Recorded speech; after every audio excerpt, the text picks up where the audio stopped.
네, 시장이 이렇게 밀려난 채 마감이 됐는데요. 이걸 전문가들은 어떻게 좀 생각을 하는지 좀 들어봐야 되겠습니다. MTN 상상클럽 신기영 대표와 토러스투자증권 영업부 박준현 차장과 함께하겠습니다. 두 분 어서 오세요. 네, 안녕하십니까? 예, 안녕하십니까? 자, 오늘도 첫 번째 이슈 먼저 담아보도록 하겠습니다. 오늘 시장의 악재, 첫 번째 이슈 먼저 확인하고 오시죠.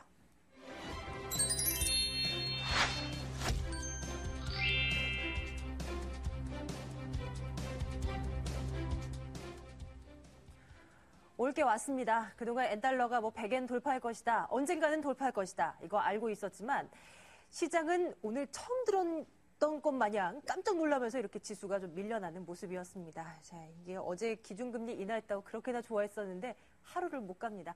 신기영 대표님, 네. 어제 이 시간에 그러니까 오늘은 외국인 투자자들이 조금 더 들어와줘야 시장이 그렇습니다. 더 올라갈 것이다 라고 봐주셨잖아요. 그렇습니다. 안 들어왔습니다.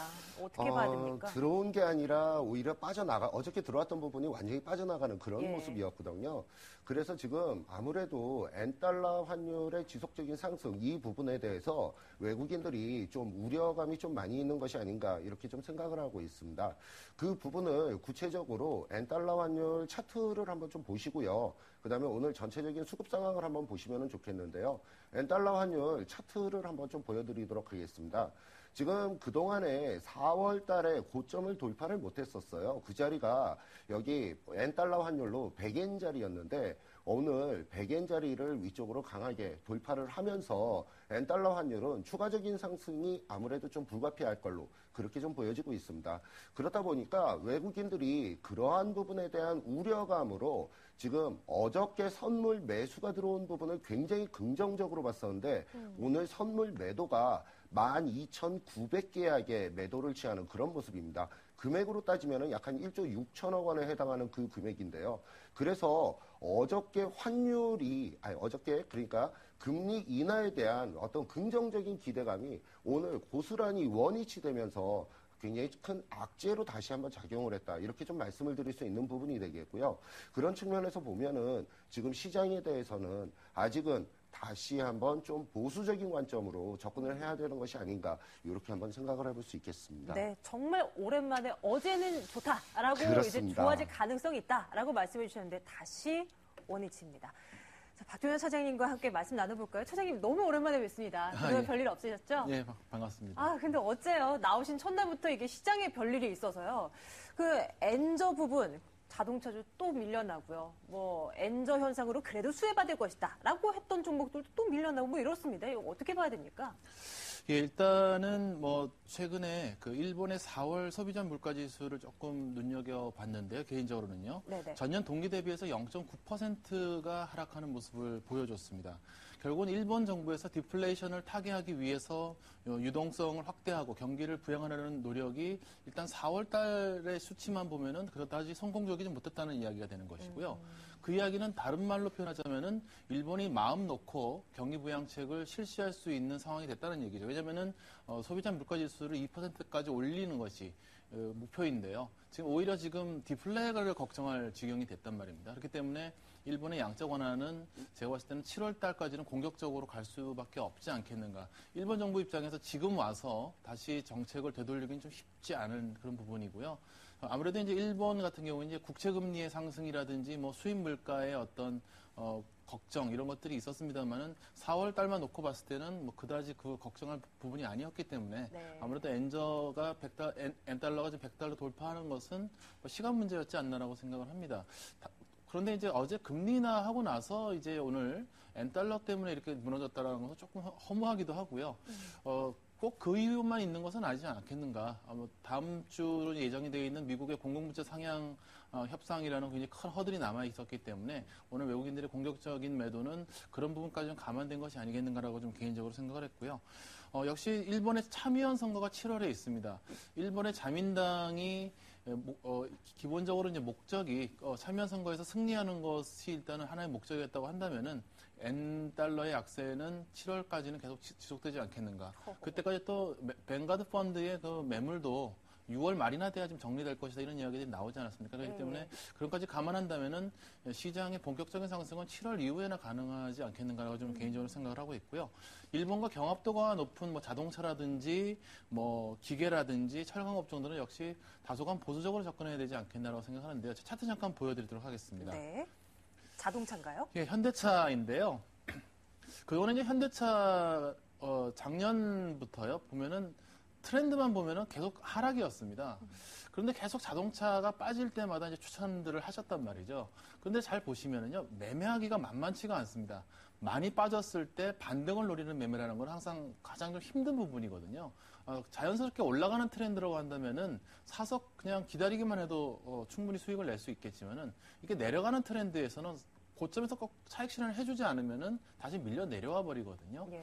여전히 엔달러가 걱정이 되고 또 특히나 현대차나 기아차가 1분기에 실적이 안 좋았던 부분이 딱히 엔달러 때문일까라고 생각한다면 꼭 그렇지는 않은 것 같습니다. 아무래도 이제 유로존이 긴축을 쓰면서 수요 부분도 조금 부진했던 부분도 분명히 있고요.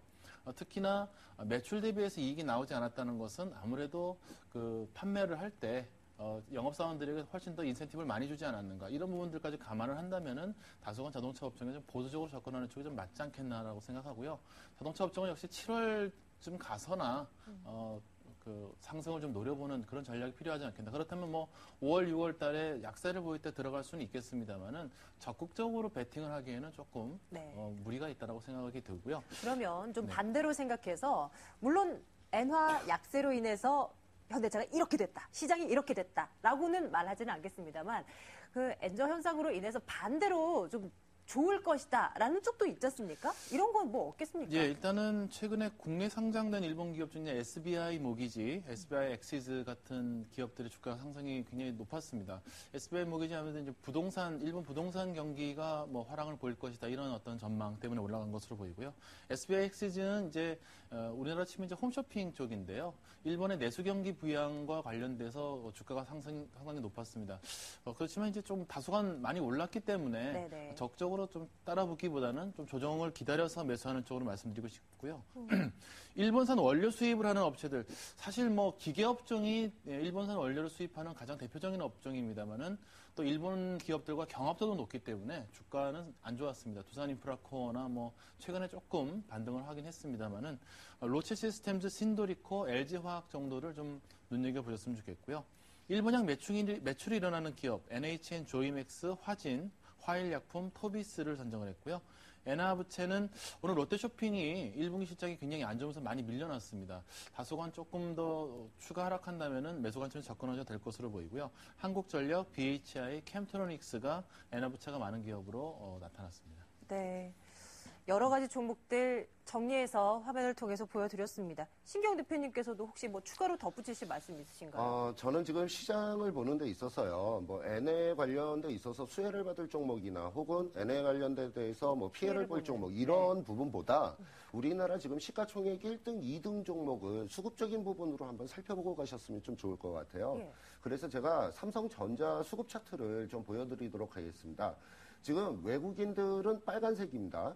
삼성전자 같은 경우에 지금 제가 계속 강조 말씀을 드리는 자리가 150만 원이 중요하다라고 계속 강조 말씀을 드리는데 외국인들이 지금 계속 매도를 하고 있는 그런 모습이 보여지고 있습니다. 외국인들의 매수가 제대로 들어오질 않으면 삼성전자가 위쪽으로 올라가기가 쉽지 않을 걸로 그렇게 예상이 되고 있고요. 그 다음에 두 번째로 현대차입니다. 시가총액 2등 종목인 현대차도 뭐 물론 환율에 관련돼서 뭐 영향을 받을 것이다 이런 부분보다 외국인들이 지금 작년 11월 달부터 빨간색으로 보여지고 있는데 계속적으로 지금 매도를 하고 있거든요.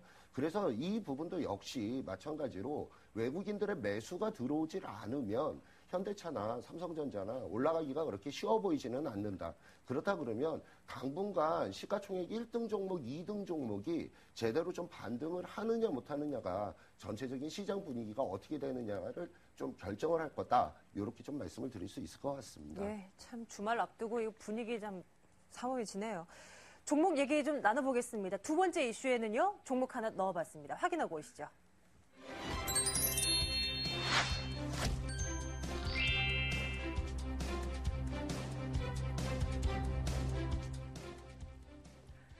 락앤락 보겠습니다. 오늘 외국계 창구를 통해서 팔전 물량 정말 많이 나왔더라고요. 그리고 주가는 하루 만에 거의 하한가 부근까지 떨어지는 모습 나타났습니다. 락앤락 무엇이 문제일까요? 실적이라고 합니다. 뭐 이렇게 해석을 되고 있는데 그렇게나 실적이 안 좋았을까요?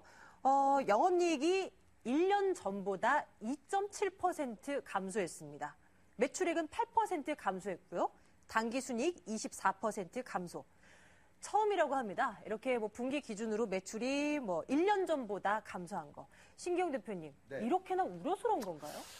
지금 개념은 그런 개념은 아닌 것 같습니다. 최근 근래에 개별 종목들 쪽으로 네. 자금이 계속적으로 좀 몰리다 보니까 수익이 났던 종목들에 대해서 빠르게 단기 차익 물량이 계속적으로 출회가 되는 것이 아닌가 이렇게 네. 좀 생각을 하고 있거든요. 그러면 이 실적 부진이라는 얘기는 어떤 뭐 빌미로 작용했을 것, 그렇습니다. 뭐 이런 건가요? 예, 맞습니다. 그래서 이 락앤락 같은 경우에 오늘 결국 하한가로 마무리를 했습니다. 하한가로 마무리를 했는데 제가 기술적인 부분을 가지고 좀 대응 전략을 말씀을 좀 드리도록 하겠습니다.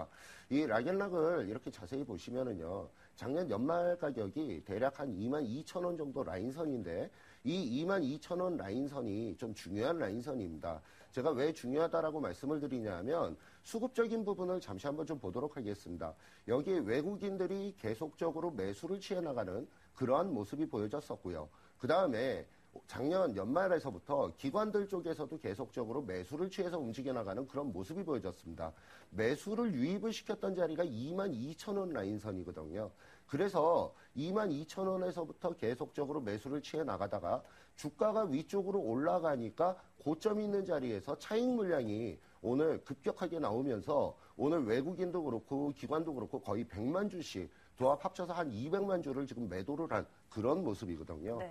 그래서 지금 가지고 계신 분들은 굉장히 좀 많이 속상하실 것 같은데 제가 보기에는 여기 22,000원 라인에서는 일단 한번 지지권역은 확보를 해줄 수 있을 걸로 그렇게 좀 보여지고 있습니다.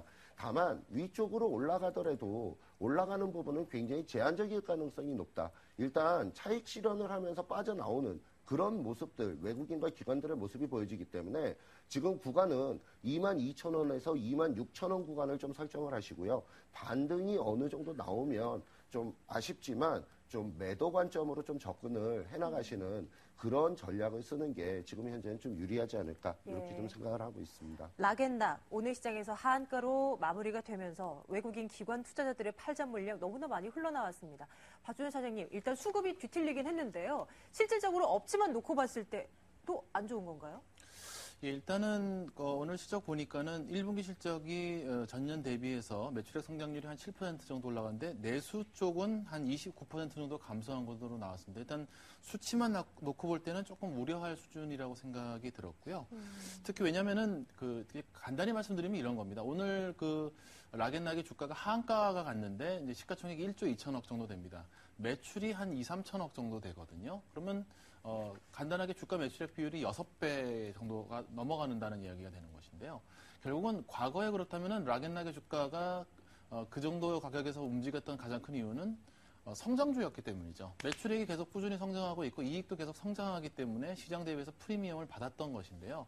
만약에 뚜껑을 열었는데 성장이 둔화됐다라는 이야기가 나온다면 당연히 주가가 하락하는 것이 당연한 것이겠죠. 그렇기 때문에 대개 이제 가치 투자를 하시는 그 관점에서 볼 때는 성장주의 위험성이라는 게 바로 이제 여기에 있다라고 보통은 이야기를 합니다. 네. 되게 성장하는 주식이 성장을 멈출 때, 실적이 둔화됐을 때, 그건 뭐 주가가 급락할 수밖에 없는 것이고 최근에 이제 메디톡스 같은 경우에도 굉장히 높은 밸류에이션을 받았었죠. 그렇죠. 매출 대비해서는 뭐 PSR이 20배가 넘어갔었는데요. 왜 주가가 빠지느냐? 성장주가 성장을 멈췄을 때는 주가가 빠질 수밖에 없기 때문에 그 경우에는 사실 손절매를 할 수밖에 없는 경우라고 생각이 됩니다. 왜냐하면 가치를 믿고 기다릴 수 있는 구간이 아니기 때문이고요. 모멘텀 플레이를 하실 때는 일단은 잘라야 되지 않는가. 성장이 둔화됐을 때. 그렇다면은 대응책을 말씀드리자면은 락앤락은 일단 반등을 만약에 월요일에 해준다면 일단은 비중 축소를 한 후에 2분기 실적이 뭐 좋아진다라고 회사에서는 얘기는 합니다만은 실제로 좋아졌는지 보고 접근하는 게 좋을 것으로 보이고요. 더 매력적인 종목들이 시장에 많을 것입니다. 꼭 이 종목으로 내가 수익을 내야겠다라는 생각만 버리신다면은 충분히 많은 종목들이 있기 때문에 일단 락앤락은 오늘 기관과 외국인들이 이렇게 큰 물량을 때렸다고 한다면 일단 수급이 무너졌다고 보이고요. 그렇다면은 보수적으로 접근하시는 게 당연히 맞지 않는가라고 생각하고요. 물론 이제 뭐 호재도 있습니다. 1분기 말에 헬로베베를 뭐 중국 쪽에 런칭했다 이런 부분이 긍정적이다. 그렇지만은 매출이 지금 크게 의미 있는 부분이 아니기 때문에 다소간 보수적으로 접근할 것을 권고해 드리도록 하겠습니다. 사장님, 다음 주를 위한 준비도 좀 해주세요. 다음 주 주말 앞두고 다시금 이렇게나 위축되는 다음 주 우리가 챙겨야 할 변수들이라던가 아니면 전략들 뭐가 있겠습니까? 일단은 5월 19일 날 미국 공동부채 상한 협상이 남아 있습니다. 예. 제가 생각할 때는 가장 큰 허들 중에 하나라고 지금 생각을 하고 있고요. 왜냐하면 타결이 안 됐을 때는 뭐 시장에서 한 번도 겪어본 적이 없는 미국에서 디폴트가 났다라는 이야기가 되는 거죠. 물론 이제 잘 넘어갈 것이라고 생각이 들고요. 예. 그렇다면은 일단 투자 심리는 뭐 잔뜩 위축된 한 주가 될 가능성이 큽니다. 미국 시장 같은 경우에는요. 또 만약에 타결이 된다 하더라도 일단은 신용등급은 당연히 하락할 수밖에 없지 않겠는가. 왜냐하면 이미 공공부채 상향을 미국의 재정 적자가 넘어섰기 때문에 그 상황 한도를 높인다면은 신용등급이 하락할 수밖에 없는 그런 상황이 되는 것이죠. 거기다 지금 엔저까지 지금 겹쳐 있기 때문에요. 일단은 1900선까지 밀린다라는 그것을 감안하고 대응하시는 게 좋지 않겠나라고 생각하고 있습니다. 만화 곰돌이푸를 한번 보니까요. 이런 대사가 나왔었습니다. 아무것도 하지 않는 것의 가치를 과소평가하지 말라 이런 대사가 있더라고요. 네. 때로는 투자를 안 하는 것이 오히려 투자 손실이 없는 부분이기도 하죠. 다음 주 한 주는 조금은 관망해 보시는 게 좋지 않겠는가라고 생각이 듭니다. 그렇기 때문에 대개 이제 매매 중독에 걸려 계신 분들은 주식이 없으면은 손실 보는 것 같은 느낌을 가지시는 경우가 많은데요. 네. 일단은 현금을 보유하고 조금은 시장의 흐름을 지켜본 후에 진입을 결정하셔도 시장에 지금 종목이 워낙에 많습니다. 많이 빠진 종목군들이요. 충분히 낙폭과대한 종목들을 노릴 수 있는 시간적인 타이밍은 나올 거라고 생각이 들고요. 일단은 어제 금리 인하를 했습니다. 굉장히 저는 긍정적이라고 생각하고 사실 시장 자체도 모두 긍정적이라고 생각을 할 것이라고 생각을 합니다. 또 특히 이제 추경하고 맞물려 있기 때문에 일단 금리 인하까지 했다라고 한다면은 충분히 저가 매수를 해볼 수 있을 것이라고 보이고요. 개인적으로는 내수 관련주, 이마트라든지 LG패션과 같은 내수 관련주하고요. 산업자 소재 중에서 낙폭과대된 종목 중에서는 이익이 크게 부러지지 않은 종목, 삼성중공업, 현대중공업, 이수화학을 저가 매수할 것을 추천해드리도록 하겠습니다. 예, 쉬는 것도 투자다라는 말씀과 함께 그래도 좋을 만한 종목들까지 꼽아주셨습니다. 자, 오늘 MTN 상상클럽 신기영 대표와 토러스투자증권 영업부 박주현 사장과 함께했는데요. 이어지는 신기영의 신세계 계속 시청해 주시기 바랍니다. 두 분 말씀 고맙습니다. 네, 감사합니다.